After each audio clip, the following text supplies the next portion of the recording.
All right, everybody. So this is our first lecture talking about sustainable development and ecotourism. So this week we're going to focus on these questions of climate, tourism, and particularly their impacts on indigenous communities. So let's kind of get started here. Basically, what I want to talk about today is the fact that green travel is being aggressively marketed today as a kind of win win solution for the developing world, the environment, for tourists, and for the travel industry. But if we look a little bit closer, the reality is much more complex. So, we're going to talk about some of those complexities today. So, just as some background here, in the 1990s, the International Ecotourism Society coined what has become the most popular definition of ecotourism. Basically, ecotourism refers to responsible travel to natural areas that conserves the environment and improves the well being of local people. Ecotourism is distinct from other types of travel like nature, wildlife, and adventure tourism. So, nature tourism involves travel to these kind of unspoiled places to experience and enjoy nature. It usually involves kind of moderate forms of exercise like hiking, biking, sailing, camping, all of these sorts of things. Wildlife tourism is exactly what it sounds like. It involves travel to observe animals, birds, and fish in their native habitats. So, think about the kind of uh, big boom in tourism linked to safaris and natural preserves in Africa that we see starting in the 1990s. And then there's adventure tourism. So, adventure tourism is basically nature tourism with a little more spice. It requires physical skill and endurance and involves a degree of risk taking, often in little charted terrain. So, you can think here about climbing Mount Everest as an example of adventure tourism. So, whereas nature, wildlife, and adventure tourism are defined solely by the recreational activities of the tourist, ecotourism is defined by a set of principles that include its benefits to both conservation and people in the host country, in addition to all the things that you as a tourist get to do. So I'm curious to hear from the class, if you're watching this live, what the top adventure tourist destinations are and why you think about those places as being particularly advantageous for adventure. So, what a recent study has shown is that as of 2018, if we look at the top uh, adventure travel place in the world, it's Thailand, followed by other places like India. Interestingly, the exotic country of Germany, Switzerland, Spain, Morocco, and also countries here in the US, as well as New Zealand. So, most typically, when we think about ecotourism, it involves visits to areas that are under some form of environmental protection by governments, conservation, or scientific organizations. Around the world, many protected areas have been modeled after the US National Park System, which was created in the late 19th century by drawing boundaries around specific areas to preserve them in their natural state and prevent them from being directly used for uh, development. The US Congress decreed that these national parks would serve as kind of quote unquote pleasure grounds for visitors, thus linking national parks to tourism from their very inception in the late 1800s. Other countries have followed suit, setting aside land for national parks. For instance, in Australia in 1879, Mexico in 1898, Argentina in 1903, and Sweden in 1909 were kind of the early adopters of the US kind of national park system model. Since the 1970s, more protected areas have been established worldwide than during all preceding periods. By 1992, about 48,000 sites totaling 12.3 million square kilometers have been established as protected areas worldwide. As of 2003, it was announced that there were over 100,000 protected areas encompassing 6.5 million square miles and representing 11% of the Earth's total land surface. However, there's a kind of downside to this impressive achievement of preserving land from development. Some of these parks exist in name only. Many are underfunded, and most were guided or are guided by a kind of outdated preservationist model. This preservationist model really emphasizes policing through fences, fines, and firepower. As a result, local people receive little or no benefit from either the parks or tourism to these parks, and often deeply resent being forcibly evicted and excluded from these lands that have religious and economic value to them. Some conservationists and park officials have become increasingly concerned about this clash between parks and people and have begun to rethink this protectionist philosophy. As a result, conservationists and tourist industries have started to develop a new approach called stakeholder theory. So, stakeholder theory is basically the idea that people will protect what they perceive as being valuable and which they receive value from. So, the idea here is that protected species, areas, and ecosystems can only survive if those people living near them benefit financially both from the parks and tourism. This approach has dovetailed with economic development theories, holding that the road out of poverty must begin at the local community level. It was in Kenya that Africa's first kind of official experiments with this stakeholder approach began. In the early 1970s, the government in Kenya agreed to put several reserves, including Masai Mara Game Reserve and Amboseli National Park, under the control of local community councils. These councils began receiving revenue from both park entrance fees and hotels, as well as other tourism facilities.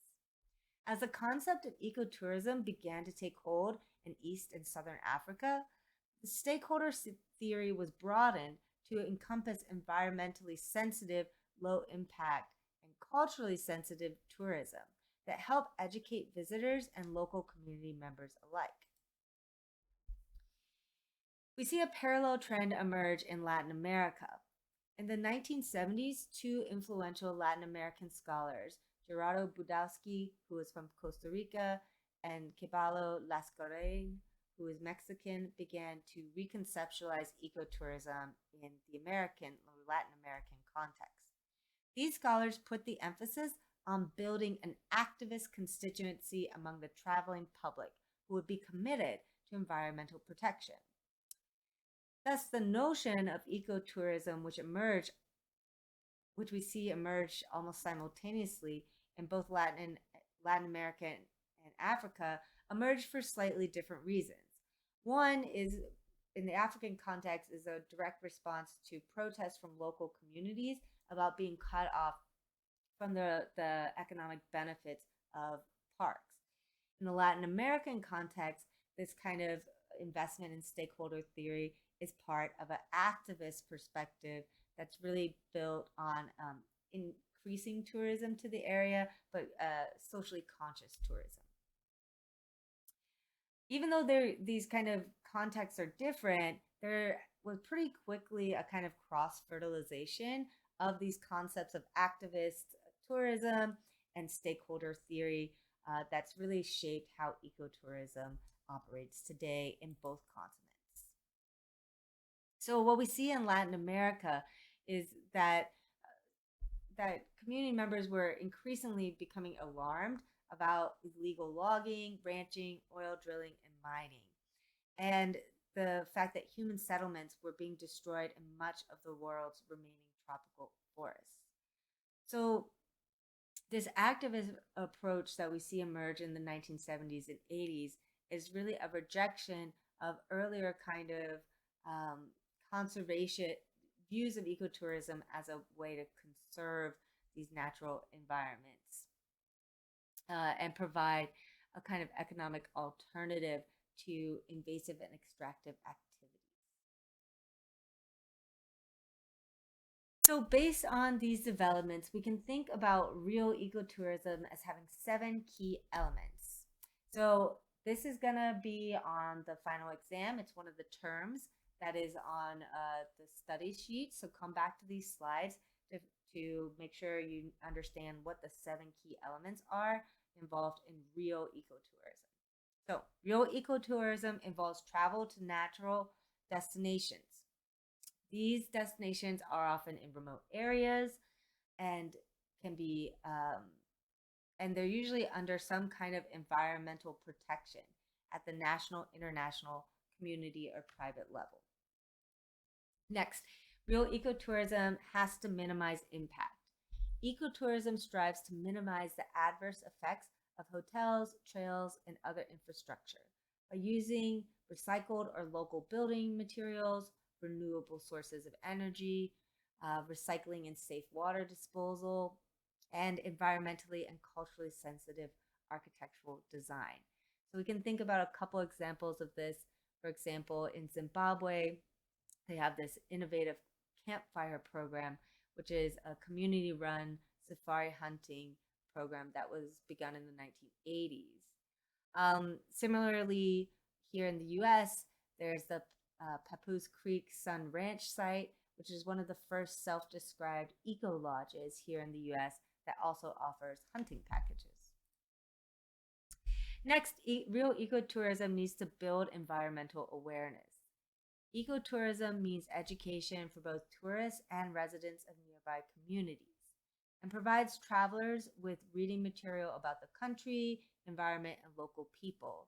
It also creates a kind of code of conduct, both for the traveler and the industry itself.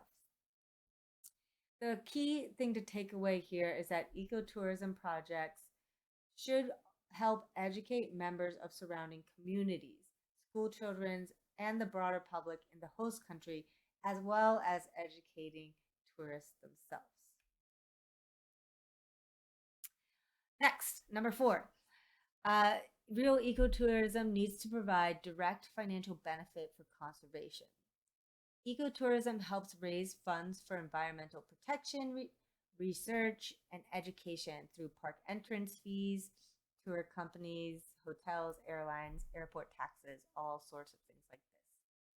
Many national park systems were first created to protect the land and facilitate scientific research, and particularly in Africa to promote sport hunting. Recently, however, these kind of protected areas in national parks have begun to be viewed as potential sources of funding for scientific investigation and conservation. So there's a kind of another element that's being added here to the way in which financial benefit can be linked to tourism. Another key issue here is that ecotourism needs to provide financial benefits and empowerment for local people. So the local community needs to be involved with and receive income and other tangible benefits from this tourism, whether that's in the form of kind of roads, health clinics, all sorts of infrastructural issues that transcend the actual business or infrastructure of tourism itself. So everything like campsites, lodges, guide services, restaurants, concessions should be run by community members or in partnership with community members. Perhaps most importantly, if ecotourism is to be viewed as a tool of rural development, it must also help shift economic and political control to the local community. So, not just providing direct sources of income for the local community, but also helps shift the economic and political power of the community to heighten that. Real ecotourism must respect local cultures. So ecotourism strives to be this kind of culturally respectful form of travel and to have a kind of minimal effect on both the natural environment and the human population of a host country. This is not easy, especially since ecotourism often involves travel to remote areas where small and isolated communities have had little experience in interacting with foreigners. Like conventional tourism, ecotourism involves an unequal relationship of power between the visitor and the host, as well as the commodification of this relationship through the exchange of money.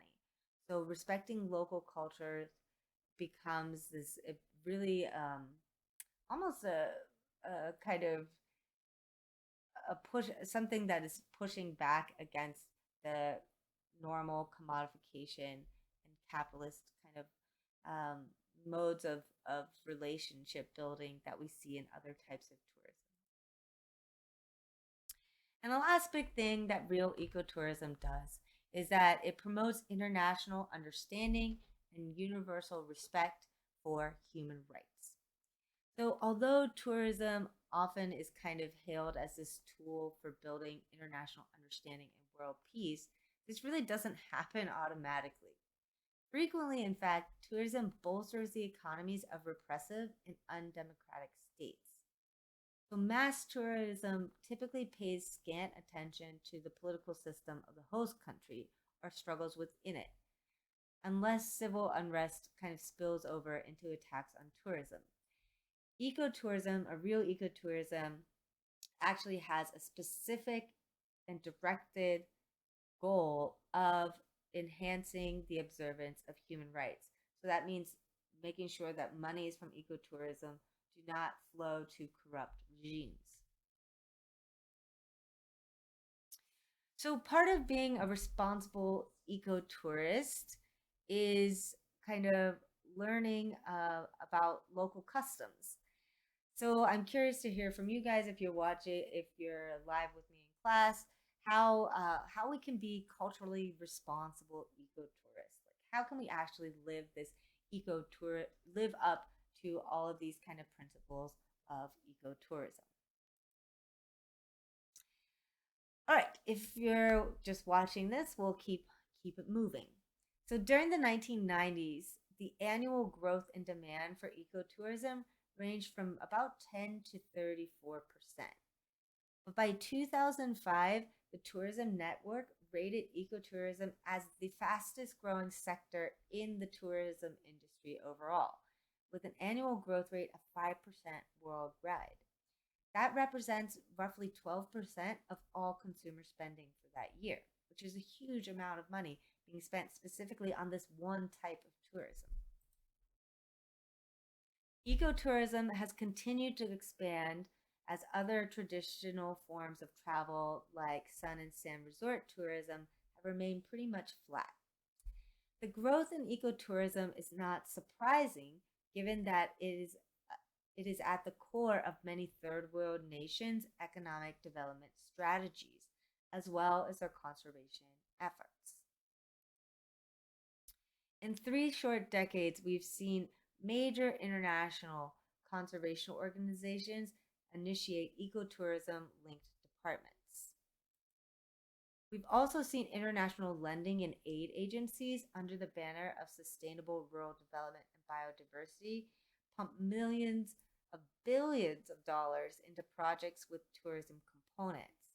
So, for instance, in 2005, an analysis uh, showed that 12 international donor agencies were giving almost $10 billion to some 370 tourism related projects, including donations from the World Bank and the U.S. Agency for International Development.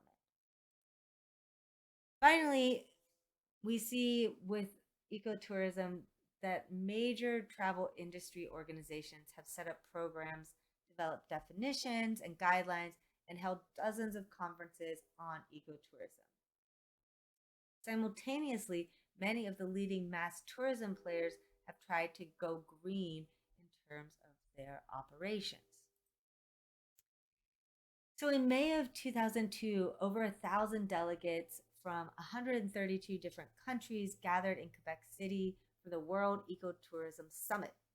And event was really kind of the culmination in the drafting of what became the Quebec Declaration on Ecotourism, which was this comprehensive and visionary proclamation on behalf of all the involved parties. And the declaration focused on establishing small and locally run enterprises. It emphasized the use of local materials and products. It encouraged the establishment of legal mechanisms to promote these kind of activities and encourage international finance institutions to direct their resources towards promoting small and medium-sized ecotourism firms. So, what I'm curious to hear from you guys is, do you think that ecotourism is a good thing for developing countries? So, we'll talk about this a little bit in class. If not, if you're watching this at home, we'll keep it moving. So, here's some of the promises and pitfalls that I can think of. While there's a lot to celebrate about the potential of real ecotourism, there's a number of key issues surrounding this kind of growing industry that could benefit from deeper investigation. And I'll talk about four of them in the time that we have today. One is the effect of ecotourism on local and indigenous cultures. Another big issue here is leakage. And the third is visitorship. Basically, how many visitors and what kinds of visitors should ecotourism be promoting? So, by definition, ecotourism involves seeking out the most pristine areas on Earth. Many of the world's roughly 350 million indigenous people live in these beautiful, pristine, remote parts of the globe. Indigenous communities are on the front lines of foreign encroachment and can accelerate the pace of social and environmental degradation. For example, there's these tours that were very popular in the early 2000s called First Contact tours, which were offered by American tourist industry mogul named Kelly Wolford in Papua, Indonesia. And basically, she was offering a 3-week tour that cost $8,000, where you could trek through the jungle in search of uncontacted native tribes. So ecotourism holds out this kind of twin promise of educating the visitor and respecting local culture. Proponents say ecotourism has this potential to confront stereotypes of the exotic, kind of indigenous other, and offers visitors a fuller understanding of both cultural difference and the ongoing struggles of indigenous people. But without real standards and rules, ecotourism itself can be invasive and exploitative. For example, people in Zanzibar have complained that backpackers who live in cheap guest houses or with families and try to learn from the locals are often the most intrusive visitors. Authenticity is a big buzzword within the field of ecotourism, but we're still struggling to find models for authentic cultural exchange that respect the rights of hosts and satisfy the curiosity of visitors. Without clear ground rules reached through democratic and transparent discussions with host communities, the danger remains that ecotourism can actually destroy or erode the cultures and lifestyles it's seeking to protect. Another core issue here that gets at the kind of pros and cons of ecotourism is this idea of leakage. So, for mass tourism in developing countries, most money generated by tourism flows out of the host country or it never even enters it. This is what's called leakage. Major outflows of foreign exchange come from payments for imported goods, management fees, administrative costs, tax breaks, as well as import content on local purchases. The local and national economies benefit through job creation, park entrance fees, the use of local hotels, transport companies, restaurants, all sorts of things like this. However, Even as ecotourism has been growing rapidly since the early 1990s, economic globalization, free trade, and privatization have been proving these kind of strong countervailing forces that actually lead to outflows of money in almost equal proportion to the inflows. To give one example, in Costa Rica, this is the number one overseas ecotourism destination for US travelers. Half of every tourist dollar never leaves the United States. Only 20 cents actually make it into the local economy per US dollar being spent. According to a 2001 study, the average leakage from tourism in most small developing countries was between about 40 and 50% of gross tourism earnings. That's compared to between 10 and 20% of, of what we see in developing countries. So we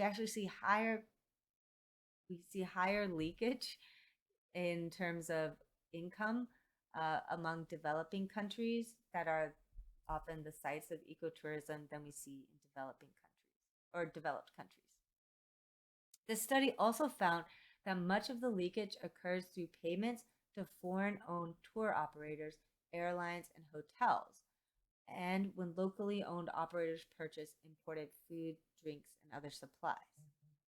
Some studies estimate that this leakage could be as high as 80 to 90%.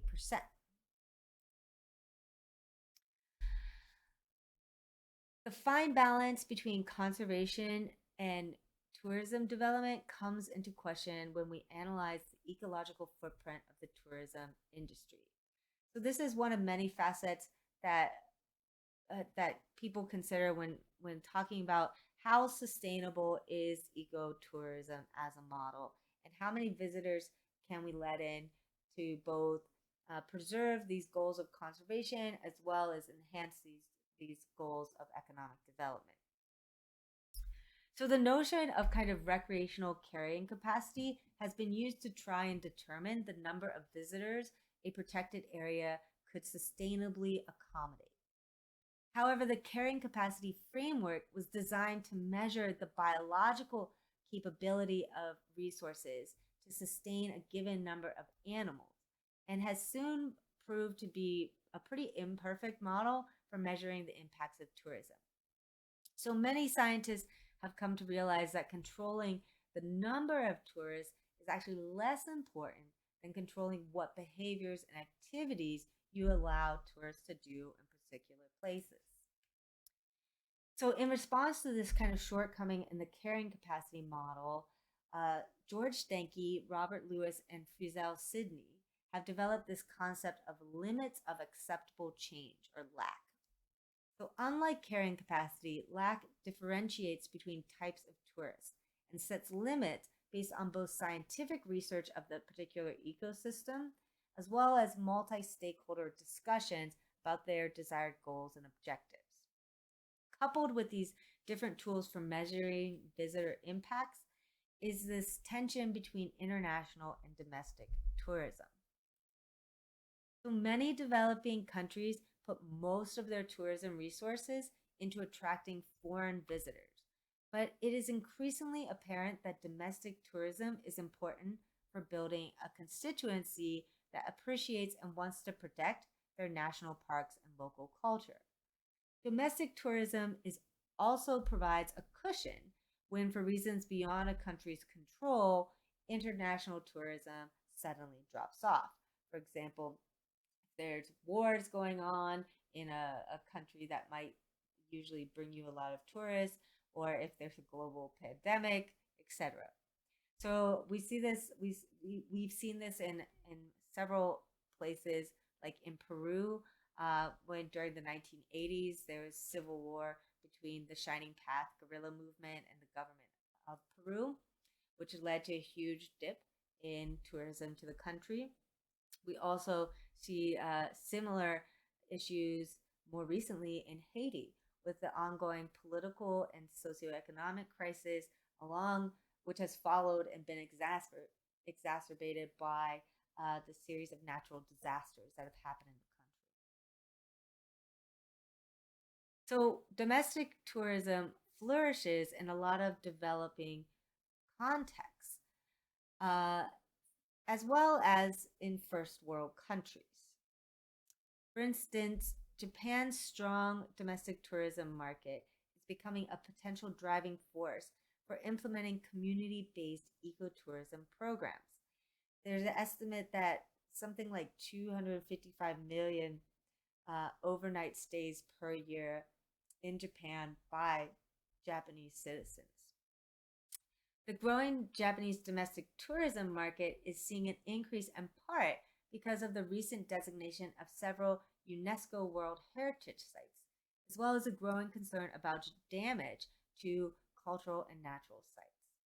However, the growing numbers of Japanese visiting national parks has also led to overcrowding and a call to control tourism numbers in protected areas.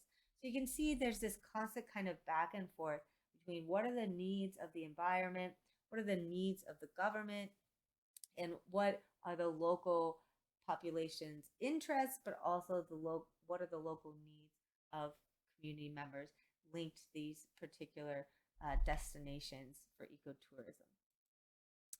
So that's all I have for you guys today. The answer to the D2L quiz is pink. Timbuktu is pink. Make sure to go fill that out. And I'll see you guys all on Thursday.